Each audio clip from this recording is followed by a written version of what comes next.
Bentornati amici ancora una volta da Iber di Marti, oggi la prima parte della recensione di Arturia Keylab Essential 61 MK3.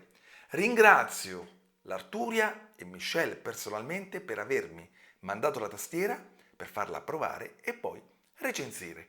Grazie ancora Michelle.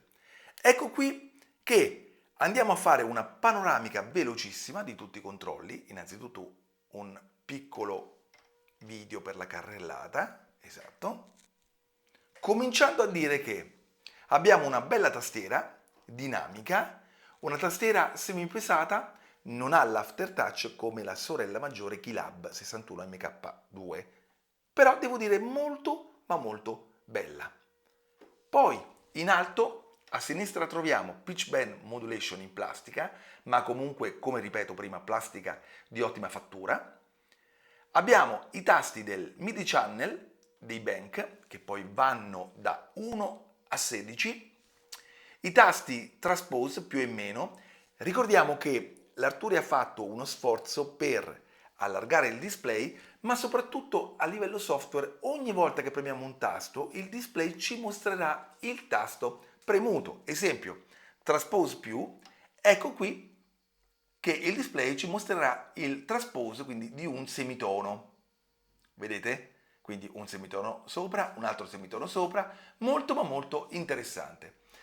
Poi abbiamo i tasti dell'ottava, quindi per splittare proprio di ottava in ottava. Ecco, vi faccio vedere anche il mio cane che vuole uscire e adesso lo facciamo uscire. Vai Molly, ti faccio uscire. Grazie Molly per essere comparsa anche in questa recensione.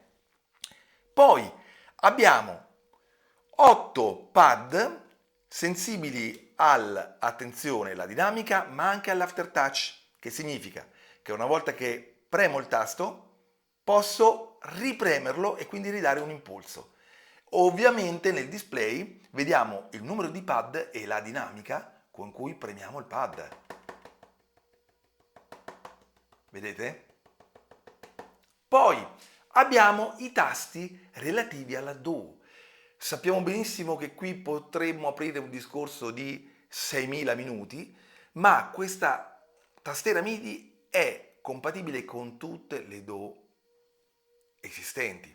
Perché? Innanzitutto è interamente programmabile, quindi possiamo comunque riprogrammarla da zero, ma troviamo i template appunto nel sito dell'Arturia per Cubase, per Ableton, eccetera, eccetera. Quindi ci sono già i template fatti per aiutare a avere tutta la pappa fatta, come dico io.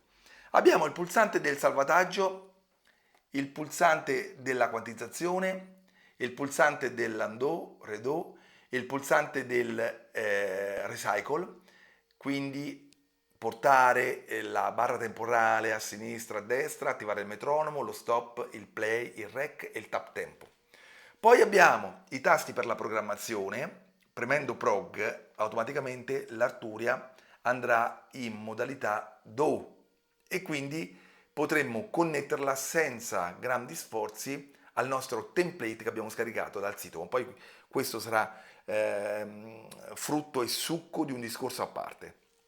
Poi abbiamo il tasto Hold per mantenere delle funzioni, magari che ne so, il sustain vogliamo mantenerlo con un accordo senza avere il pedale, con questo tasto si può fare. Il pulsante per andare a settare gli accordi, quindi chord, ma una combinazione di accordi che noi scegliamo, il pulsante per le scale e per gli arpeggi.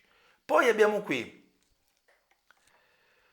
9 slider che sono calibrati bene, fanno anche un po' di resistenza e in genere i primi 8 sono dedicati alla prima parte dei volumi della DAW e il 9 dovrebbe essere il master.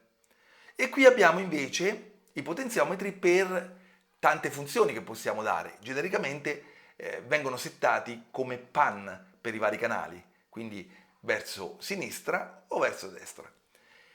Una cosa che voglio dire è che questa tastiera viene con tantissimo software, quindi registrando la tastiera si possono scaricare delle versioni di software gratuite, tra cui l'Arturia, l'Analog Lab 5, che è davvero fantastica e essendo appunto un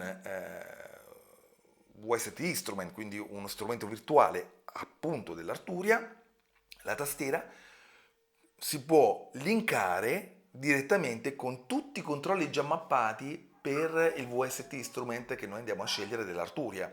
E questa è una marcia in più, perché molte volte noi dobbiamo scegliere cosa andare a mappare, come mapparlo, le funzioni che vogliamo. Invece, qui abbiamo, come dico sempre, tutta la pappa pronta per gli strumenti virtuali dell'Arturia. Marcia in più assolutamente.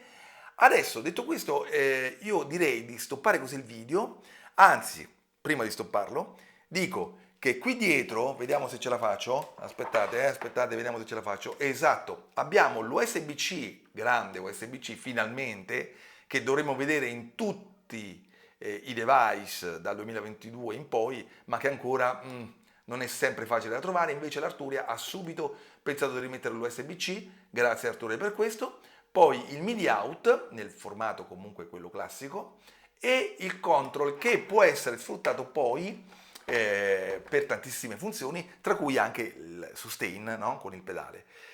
Prima cosa da fare quando si compra questa tastiera, registrarla per avere tutto il software in dotazione e soprattutto attivare il MIDI Control Center, che è il software che permette di andare a settare la tastiera come vogliamo in 18.000 modi diversi, ma soprattutto andare a fare l'aggiornamento firmware in maniera automatica, perché una volta aperto MIDI Control Center e agganciato alla tastiera, il software andrà a capire che tastiera abbiamo collegato e se c'è un aggiornamento firmware per questa.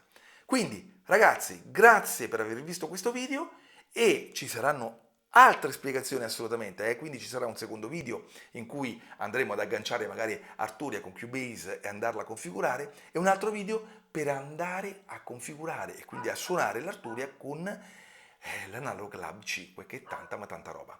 Grazie a tutti e a presto!